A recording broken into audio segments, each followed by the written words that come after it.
Congress in a flash. As we're listening today, keep the following vocabulary words in your head. Legislate, a verb that means to make laws. Legislator, a person who makes laws. Legislative, an adjective that means lawmaking. The legislative branch is the lawmaking branch. And legislation, a written document that is or may become a law.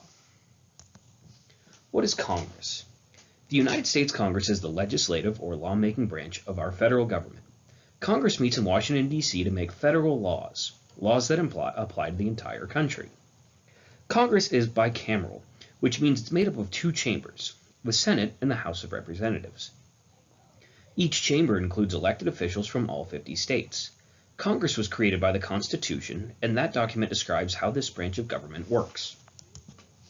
Why Congress? When the Constitution was written, the goal was to create a government that represented the people. Congress works towards this goal by creating laws that reflect the needs and wants of United States citizens.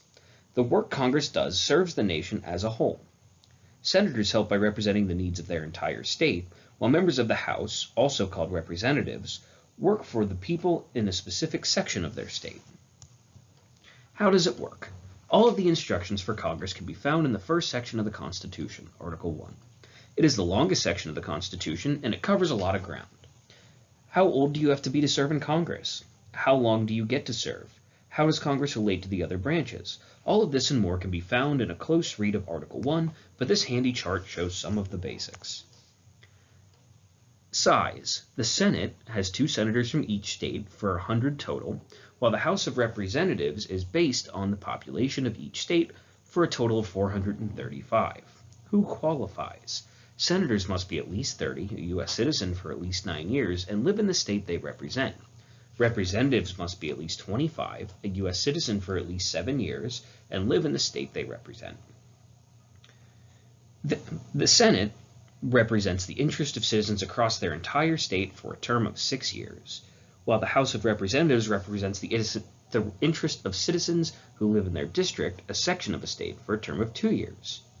A special duty of the Senate is that they approve presidential appointments like ambassadors, judges, and cabinet members, while the House of Representatives is in charge of any bill that deals with raising money, like taxes.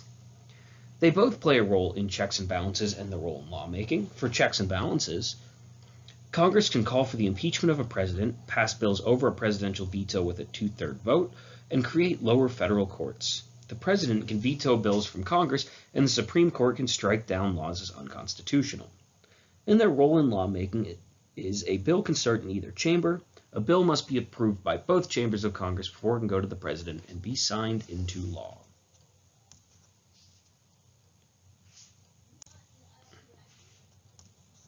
The powers of Congress. The Constitution also lists the powers Congress has that the other branches and individual states do not have. These are called enumerated, expressed, or list powers. The Constitution doesn't go into much detail, though, which often creates controversy about what Congress is actually allowed to do. Depending on how you count them, there are between 17 and 35 powers on the list. Here are a few. Create rules on how to become a citizen, collect taxes, pay debts, and borrow money, regulate commerce or trade between the states and with other countries, coin money and punish counterfeiters, punish pirates, establish post offices, protect patents and copyrights, create federal courts, declare war, raise and support an army and navy, and make other laws that are necessary and proper to carry out the powers on this list. Who's in charge? In addition to listing the powers of Congress, the Constitution says who is in charge of each chamber. You may be surprised to learn that the Vice President of the United States is also the President of the Senate. The VP doesn't always get a vote, though, only when there's a tie. But the VP can't always be there, so senators also elect a president pro tempore, who leads when the vice president isn't available. In the House of Representatives, the leader is called the Speaker of the House. The representatives vote to decide who their speaker will be. It's an important job. The speaker is second in line to become president of the United States in an emergency after the vice president. Making laws. Congress makes laws by introducing an idea, discussing it and changing it, voting on it, and sending it to the president for approval. The rough draft of a law is also called a bill. Bills can start in either chamber of Congress, but the example below starts in the House of Representatives. First, the proposal. A representative writes a bill and gets support from others in the House. The introduction. The bill is assigned a number and is read aloud to the other representatives. Then it is sent to a committee for a close review. The report. If the committee likes it, it will be sent to the whole House for debate. The floor debate. All of the representatives get a chance to read the bill and debate whether it should be supported or opposed. The bill is read again and changes are suggested. The vote. If changes are made, the bill is read again and the whole House is called to vote on the bill. They can vote yes, no, or present if they don't want to vote on that particular bill. The delivery. The bill arrives at the Senate, where it goes through the same debate, changes are made, and then another vote is held before it can move on. To the President. If both chambers of Congress approve, the bill lands on the President's desk. If it is signed, it becomes a law. If it is vetoed, it doesn't. But Congress can override a veto if there are enough votes, which would be 2/3 of the votes. The President can also ignore the bill. If a bill is ignored while Congress is in session, it automatically becomes a law after 10 days. If Congress is not in session, it doesn't. Here's what you need to do to make sure you finish everything today. First thing, take the quiz. You know the deal. 3 questions, 6 points total. 1 point just for answering a question, 2 points for getting it right, 0 points for not getting it done on time. Open book, open note, and open internet. Find the answers where you need, but I recommend going back and listening to the video to find answers. Then we need to complete the review activities. They're checked for completion, and answers are provided on the following slides, along with guidance and instructions to find the correct answers. So make sure that you are following along with everything that happens on the next couple slides, and we get our work done on time. Let's take care of our review activities. First is help the historian. Someone has found an early copy of the Constitution, but it's in pretty bad shape, and lots of pieces are missing, especially in Article 1. Now that you know about Congress, help fill in the gaps. Read each excerpt and decide what should go where the numbers are. Section 2. 1 shall be composed of members chosen every second year by the people of the several states, and the electors in each state shall have the qualifications requisite for the electors of the most numerous branch of the state legislature. No person shall be a 2 who shall not have attained the age of 3 years and have been 7 years a blank 4 of the United States, who shall not, when elected, be an inhabitant of the state in which he shall be chosen. 5. So let's look at this one. I'm going to do the first 2 with you and see if you can figure out the rest on your own. If you go back to your reading, the table that talked about all of the different responsibilities will help you with this greatly. So number 1, what chamber of Congress? So it can either be the House of Representatives or it can be the Senate. So if I look at this, I know it's the House of Representatives. And how do I know? Because it says members chosen every second year. I know that representatives are elected once every 2 years. What role is missing at number 2? It's the representatives. That's what we call people who sit in the House of Representatives. You also need to tell me how old they must be to serve, which is in that chart. 7 years of being what, which you have to tell me what is. You have to do what for 7 years. And what does that last part mean, the part in italics? Can you put it into simpler language? Be an inhabitant of that state in which he shall be chosen. So you can put that in pretty simple words. Our next one, and I will read these out loud just to help you out. Section 3. 1A of the United States shall be composed of 2, 1B from each state, chosen by the legislature thereof for 6 years, and each shall have 1 vote. No person shall be a blank who shall not have attained the age of 2 years and have been 3, well, not number 3, years a citizen of the United States, who shall not, when elected, be an inhabitant of the state for which he blank shall be chosen. So we'll go ahead and fill those in. Number 1, what chamber of Congress are they talking about? So we already did the House of Representatives, so you can figure that one out. And you just need to look at your chart and tell me how old must they be to serve and how long must they be a citizen. We have one last one to read.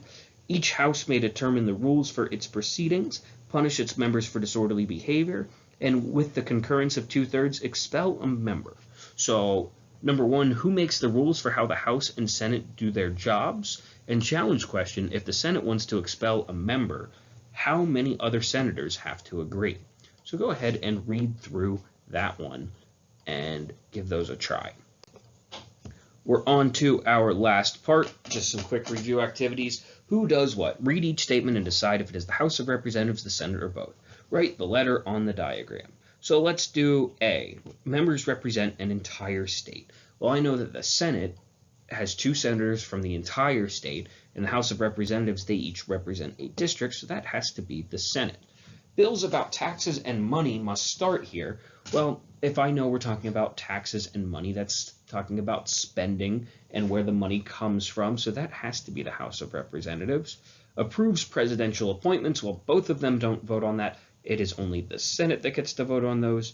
And the last one that I'm going to do, members represent citizens. And the most important thing to remember is that both branches fully represent the people that elect them. So both the Senate and the House of Representatives are elected by the people. So you need to tell me the remaining ones, who serves 2-year terms, who passes bills to the president become laws, which chamber has 100 members, which one can override a presidential veto with 2/3 of the support, must be at least 25 to serve in that chamber, is led by the vice president, and which one is led by the speaker.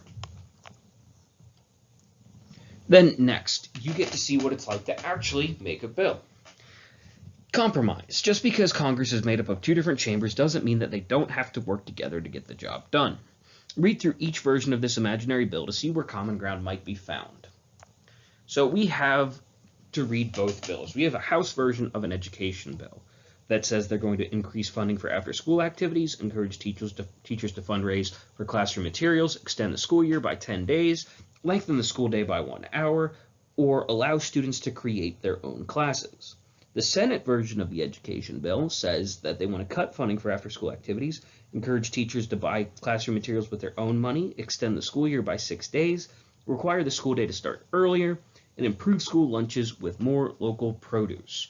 So what we have to do is we have to find where they have something in common. You have to do 2 things that they have in common. So I circled the easiest ones where they both talk about extending the school year by 10 days. One talks about by extending by 6 days. So go through those and find me one other thing that they have in common. And then I want you to find a solution. Select 2 items that could go into the final section of the bill and write them below. So you're going to take the 2 things that you circled and you're going to write them in. Well, I'll write in the first one for you. Extend the school year by 8 days. One says to extend by 10, one says to extend by 6. I found middle ground. We're going to extend the school year by 8 days, and that's a compromise version. So what you need to do is go through the rest of that and find a second item that both versions of the bill have in common. And then at the end, you had to make some hard choices. Which chamber will support your compromise the most? Would they both agree? Explain your answer. So just give me a short little explanation about why you picked what you picked. Go ahead and get working. If you have any questions, please ask. But this kind of sets up what we're going to be doing the rest of this week. So please make sure that you're focusing and trying to get this done. Remember, if you have questions, please ask.